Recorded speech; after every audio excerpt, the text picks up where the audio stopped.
William Carey జీవిత చరిత్ర.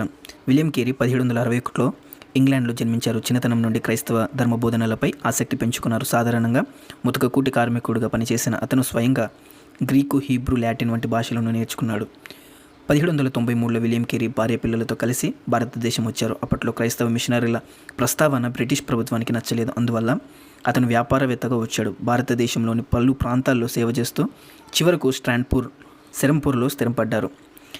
అతను సంస్కృతం, బెంగాలీ, హిందీ, మరాఠీ, తెలుగు సహా 40కి పైగా భాషల్లో బైబిల్ను అనువదించారు. సరంపూర్ విశ్వవిద్యాలయాన్ని స్థాపించి భారతీయులకు శాస్త్రీయ విద్య అందేలా చేశారు.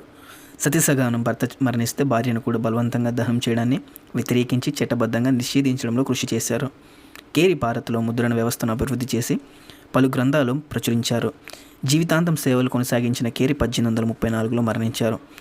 అతను భారత విద్యా పితామహుడు, father of modern Indian education అని పేరు పొందాడు. విలియం కేరీ భారతదేశానికి క్రైస్తవ బోధనలతో పాటు విద్యా విప్లవాన్ని కూడా తీసుకువచ్చారు. ఆయన జీవితమే పరిత్యాగం, సేవ మరియు నిరంతర కృషికి అద్భుతమైన ఉదాహరణ.